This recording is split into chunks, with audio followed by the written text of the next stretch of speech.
오늘 본문 말씀 보도록 하겠습니다. 민수기 6장 1절부터 12절입니다. 민수기 6장 1절 말씀 제가 먼저 교독하도록 하겠습니다. 여호와께서 모세에게 말씀하여 이르시되 이스라엘 자손에게 전하여 그들에게 이르라. 남자나 여자가 특별한 서원 곧 나실인의 서원을 하고 자기 몸을 구별하여 여호와께 드리려고 하면 포도주와 독주를 멀리하며 포도주로 된 초나 독주로 된 초를 마시지 말며 포도즙도 마시지 말며 생포도나 건포도도 먹지 말지니 자기 몸을 구별하는 모든 날 동안에는 포도나무 솟아는 씨나 껍질이라도 먹지 말지며 그 서원을 하고 구별하는 모든 날 동안은 삭도를 절대로 그의 머리에 대지 말 것이라. 자기 몸을 구별하여 여호와께 드리는 날이 차기까지 그는 거룩한즉 그의 머리털을 길게 자라게 할 것이며 자기의 몸을 구별하여 여호와께 드리는 모든 날 동안은 시체를 가까이 하지 말 것이며 그의 부모, 형제, 자매가 죽은 때에라도 그로 말미암아 몸을 더럽히지 말 것이니 이는 자기의 몸을 구별하여 하나님께 드리는 표가 그의 머리에 있음이라. 자기의 몸을 구별하는 모든 날 동안 그는 여호와께 거룩한 자니라. 누가 갑자기 그 곁에서 죽어서 스스로 구별한 자의 머리를 더럽히면 그의 몸을 정결하게 하는 날에 머리를 밀 것이니 곧 7째 날에 밀 것이며 8째 날에 산비둘기 2마리나 집비둘기 새끼 2마리를 가지고 회막문에 와서 제사장에게 줄 것이요 제사장은 그 하나를 속죄제물로 하나를 번제물로 드려서 그의 시체로 말미암아 얻은 죄를 속하고 또 그는 그날에 그의 머리를 성결하게 할 것이며 자기 몸을 구별하여 여호와께 드린 날을 새로 정하고 1년 된 순양을 가져다가 속건제물을 드릴지니라. 자기의 몸을 구별할 때 그의 몸을 더럽혔은즉 지나간 기간은 무효니라. 아멘. 나실인이라고 하면은 우리에게 생각나는 사람이 아마 머리에 딱 드는 생각이 아마 삼손이실 것입니다. 그러나 삼손뿐만 아니라 우리가 성경을 보다 보면 사무엘 선지자 그리고 세례 요한도 나실인이었습니다. 삼손, 사무엘 선지자, 세례 요한 모두 평생을 나실인으로 그리고 너무나도 위대하게 하나님의 여러 일들을 행했던 신앙의 인물들입니다. 삼손의 경우 신앙의 올라감과 내려감이 좀 많이 심했었지만 하나님께서는 그에게 수많은 그리고 너무나도 강대한 힘을 허락하여 주셔서 근처 팔레스타인 지역에서 블레셋으로부터 이스라엘을 지키도록 삼손을 사용하셨습니다. 그리고 그의 마지막은 비참하였지만 하나님은 그의 마지막 기도를 들어주셔서 블레셋의 수많은 사람들을 죽일 수 있도록 허락을 하셨습니다. 여기까지만 우리가 보게 되면 나실인이라고 하는 것은 왠지 우리하고는 거리가 먼 성경의 위대한 인물들, 상당히 특별한 사람들로 우리와는 거리가 있는 저기 멀리 있는 누군가처럼 생각이 들 때가 있습니다. 이스라엘은 선택받은 민족이었습니다. 그리고 선민이라고 불려졌습니다. 모든 이스라엘 사람은 선택받은 사람이었지만 그 중에는 하나님의 거룩한 일을 수행하는 사람들은 정해져 있었습니다. 이스라엘 사람들이 모두 다 하나님 앞에 거룩하게 선택이 되었지만 그 중에 하나님의 거룩한 일을 수행하는 사람들은 정해져 있었다는 것입니다. 먼저 대제사장이 있었고요. 그 다음에 그 밑에 제사장이 있었습니다. 그리고 레위 지파들이 있습니다. 그리고 나중에는 여기에 더해져서 선지자와 왕들이 있었습니다. 그들은 이스라엘 가운데 특별하게 구별이 되었고 선택받은 사람들이었습니다. 그런데 하나님은 대제사장 가문도 아니고 제사장 가문 출신도 아니고 레위 지파 출신도 아니고 아무것도 없는 평범한 사람들 가운데 자신을 특별하게 섬길 수 있는 제도를 허락하여 주셨습니다. 그것이 바로 나실인이라고 하는 제도입니다. 나실인은 삼손, 사무엘, 세례 요한과 같이 평생을 자기가 하나님께 헌신하여 살 수도 있지만 대부분의 나실인은 기간을 정해놓고 하나님 제가 이 기간부터 이 기간까지 나실인으로서 하나님을 섬기겠습니다 라고 기간을 정해놓고 하나님께 자신을 구별하여서 섬기게 됩니다. 근데 여기서 우리가 주의 깊게 생각해 볼 것이 있습니다. 왜냐하면 오늘 본문에서 읽었지만 나실인에게 적용되는 규정들은 레위인들에게 요구되는 것보다 일반 제사장들에게 요구되는 것보다 거기에 더해서 대제사장들에게 요구되는 그 규칙보다 더 엄격한 규칙들이 이 일반 사람들 나실인에게 적용이 되었다는 것입니다. 일반 제사장의 경우를 보게 되면은 술과 독주는 자기 식구들과 먹을 수 있었습니다. 그가 술과 독주를 먹을 수 없는 때에는 오직 그가 성막에 들어가는 때 거기서 봉사하는 때였습니다. 그리고 자신의 가족들이 죽었을 경우에는 특별히 휴가를 얻어서 자신의 가족들의 장례, 즉 시체와 접촉할 수 있었습니다. 그리고 대제사장의 경우에도 일반 날들에는 술과 독주를 할 수 있었습니다. 그러나 오직 성전에 들어가서 하나님께 봉사하는 기간에는 술과 독주를 대제사장은 할 수 없었습니다. 물론 대제사장은 그의 일평생에 있어서 가족이 죽더라도 시체를 접할 수는 없었습니다. 그러나 이 성막에 들어가는 기간을 제외하고는 먹는 것은 거의 자유롭게 먹을 수가 있었습니다. 그런데 나실인은 오늘 본문에서 보는 것과 같이 그의 기간, 하나님께 내가 나실인이 되겠다고 서약한 그 기간 동안에는 이 포도주나 독주 이런 것들이 모두 다 금지가 되었다는 것입니다. 어찌 보면 이 부분에 있어서는 대제사장보다 훨씬 더 엄격한 기준을 하나님께서 이 나실인에게 요구를 하였다는 것입니다. 그 당시 팔레스타인은 물이 상당히 귀했습니다. 그래서 포도를 갖고서 그걸로 음료를 만들기도 하고 술을 만들어서 그것을 물 대신에 섭취할 수 있는 상당히 귀한 것이었습니다. 그런데 이 나실인의 서원을 한 사람은 이런 모든 것들로부터 금지된 삶을 살아야만 했습니다.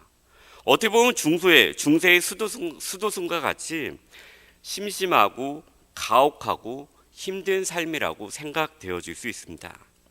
그런데 이 나실인의 서원을 한번 고대 사회의 기준에서 생각을 해보면요, 상당히 깜짝 놀랄 만할 수 있는 것들이 있습니다. 2절의 앞부분을 함께 보도록 하면요, 이스라엘 자손에게 전하여 그들에게 이르라.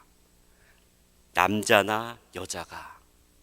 나실인은 그것을 내가 할 수 있는 어떤 사람이 아니라, 그리고 천대받는 여자는 할 수 없다는 것이 아니라 남자 모두에게, 모든 사람에게 남자나 여자나 열려 있다는 것입니다. 남자뿐 아니라 여자에게도 하나님 앞에 나실인으로 살아갈 수 있는 기회를 주셨다는 것입니다. 그럼 이것이 의미하는 것이 무엇일까요? 이것은 바로 이스라엘의 누구든지 하나님의 특별한 사람이 될 수 있다는 것입니다. 대제사장, 제사장, 레위 사람만 하나님 앞에서 내가 특별한 사람이 될 수 있는 것이 아니라 모든 이스라엘 사람은 하나님의 특별한 사람이 될 수 있다는 것이 오늘 본문에서 말씀하고 있는 것입니다. 오늘 본문을 읽을 때 우리가 나실인에 대한 이 어려운 규정들에 대해서 초점을 맞추어서 읽어야 하는 것이 아니라, 먼저는 누구에게나 하나님은 하나님께 자신의 시간과 몸을 바쳐서 특별한 사람이 될 수 있다는 것을 이 당시 이스라엘 사람들에게 허락하여 주셨다는 것입니다. 그럼 이 어려운 규정들 가운데 누가 나실인이 되려고 서원을 하려고 했을까요? 누가 일정 기간 동안에 이렇게 나는 나실인으로서 이렇게 엄격한 규정들을 지키며 살겠습니다라고 서원을 하였을까요? 바로 하나님께 받은 기쁨이 그 마음 가운데 넘칠 때, 하나님에 대한 신뢰가 있을 때, 그가 나실인으로서 하나님, 제가 하나님께 너무나도 감사해서 하나님에 대한 기쁨이 너무나도 커서 하나님께 온전히 예배를 드리고 싶어서, 하나님을 온전히 섬기고 싶어서 제가 이 시간 동안에 저의 시간과 몸을 하나님께 드림으로써 이 나실인의 규정을 제가 감사함으로 기쁨 가운데 지키겠습니다라고 서원을 하고 이 나실인이 되었을 것입니다. 우리에게도 마찬가지로 주어진 귀한 시간과 우리의 몸이 성전을 매일의 삶에서 예배로 드리라고 성경은 우리에게 말씀하고 있습니다. 이 나실인에 관한 말씀을 대할 때 첫 번째로 보아야 하는 것이 누구나 하나님께 특별한 사람이 될 수 있다면, 두 번째로 보아야 하는 것은 이 나실인의 핵심이라고 할 수 있는 거룩, 즉 구별됨이라는 것입니다. 2절 중반 이후를 계속 보게 되면요, 남자나 여자가 특별한 서원, 곧 나실인의 서원을 하고 자기 몸을 구별하여 여호와께 드리려고 하면, 자기 몸을 구별하는 것, 성결을 의미하고 있습니다. 나실인의 제도가 모든 사람에게 오픈이 되어 누구에게나 기회가 주어지지만 나실인에게는 해야 하는 것이 있습니다. 그것은 바로 자기 몸을 구별하여 여호와께 드린다는 것입니다. 즉 나실인은 분명한 목적을 가지고 자신이 하나님께 서원을 하고 자신의 몸과 시간을 드리는 것이 바로 나실인이라고 하는 것입니다. 그리고 그때 요구되는 것이 바로 거룩, 구분됨이라는 것입니다. 하나님께 특별한 사람이 되는 것은 내가 대제사장의 가문이기 때문이 아니라, 내가 제사장의 가문이기 때문이 아니라, 내가 레위 지파 때문이기 때문이 아니라, 이런 혈통과 직분을 모두 다 제껴두고 하나님 앞에서 중요한 것은 바로 구별됨이라는 것입니다.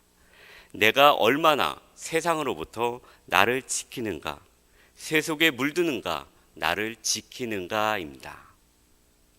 그런데 나실인이 이렇게 세상으로부터 자신을 지키기 위해서 열심히 노력을 했습니다.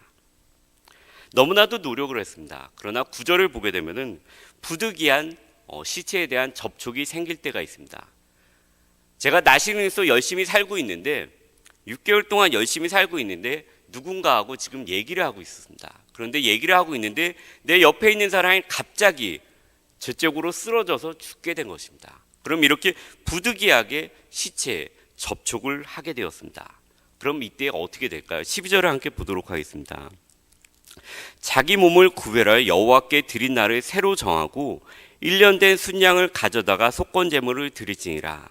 자기의 몸을 구별할 때에 그의 몸을 더럽혔은즉 지나간 기간은 무효니라. 6개월 동안 너무나도 열심히 살았는데 자기의 의도치 않은 옆 사람이 갑자기 자신을 덮쳐서 죽었는데 이제 이 모든 기간이 무효가 되었다는 것입니다. 이렇게 하나님 앞에서 하나님께서 요구하시는 경건의 기준은 너무나도 엄격합니다. 한번 우리를 돌아보도록 하겠습니다. 우리 모두 하나님, 아담과 하와 이후로 죄 가운데서 태어나서 죄 가운데서 죽을 수밖에 없는 죄인이 되었습니다. 하나님께서 요구하시는 거룩은 내가 이미 죄 가운데서 태어났기 때문에 나신으로서 열심히 살아간다고 해도 도달할 수가 없습니다. 그리고 나신으로서 내가 열심히 살아가지만 이렇게 부득이하게 내가 제어할 수 없는 거룩함을 회방하는 것들이 나에게 덮칠 때가 있습니다. 그래서 하나님께서 요구하시는 거룩은, 하나님께서 요구하시는 의는 우리가 도달할 수 없는 것이었습니다. 그래서 하나님은 너희들 모두가 나실인으로서 서원을 하고 열심히 살아가는 그때 내가 독생자 예수를 보내주시겠다라고 하시는 것이 아니라, 하나님 앞에 도저히 도달할 수 없는 우리를 아시기 때문에 조건적이 아닌 무조건적으로 우리 모두가 죄인이었을 때, 우리의 힘으로 스스로 하나님께 나아갈 수 없는 그때 하나님은 세상을 이처럼 사랑하사 독생자를 우리에게 허락하여 주신 것입니다. 그리고 이제 주 예수를 믿는 자 누구라도 하나님 앞에서 의롭고 거룩한 자가 되어 살게끔 하여 주셨습니다. 그 안에는 더 이상 오늘 본문의 마지막 구절과 같이 무효라는 것이 없다는 것입니다. 내가 예수님을 구세주로 믿고 하나님 앞에서 의롭다함을 받았으면 그 안에서는 더 이상 무효가 없다는 것입니다. 이제 우리의 몸이 하나님 앞에서 성전이 되었습니다. 그럴 때는 우리는 이제 이 더 큰 기쁨을 갖고 더 큰 감사를 갖고 매일매일의 삶 가운데서 세상으로부터 나 자신을 거룩하게 지키고 세상으로부터 나 자신이 물들지 않도록 기쁨 가운데 감사 가운데 지키는 삶을 살아가야 할 것입니다. 함께 기도하시겠습니다. 하나님 아버지, 저희들이 죄 가운데서 하나님을 도저히 찾을 수 없을 때, 예수님이 오셨을 때, 구세주가 오셨음에도 불구하고 예수님을 바라볼 수 없었던 어둠 가운데 있었던 사람들과 동일하게 우리 역시 하나님을 찾을 수 없었습니다. 그러나 그때 세상을 이처럼 사랑하사 하나님께서는 독생자 예수를 우리에게 보내주셨고, 예수님은 기꺼이 우리를 위하여서 우리의 죄를 대신하여 짊어지고 돌아가셨습니다. 너무나도 감사합니다. 하나님 아버지, 우리가 이 감사와 기쁨을 늘 가지고 살아갈 수 있도록 붙들어 주시옵소서.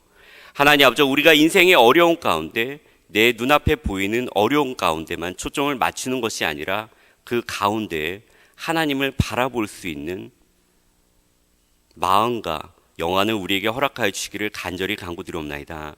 하나님, 우리 너무나도 부족하지만 하나님 아버지 매일매일 노력하려고 하고 있습니다. 성령님, 저희를 지켜주사 하나님의 말씀을 생각하게 하여 주옵시고 그 말씀을 붙들고 오늘 하루도 감사한 가운데 기쁨 가운데 나에게 주어진 것들을 통해서 하나님께 삶의 예배를 드릴 수 있는 우리 모두가 될 수 있도록 붙들어 주시기를 간절히 간구드리옵나이다. 우리를 구원하신 귀하신 예수님의 이름으로 간절히 기도드립니다. 아멘.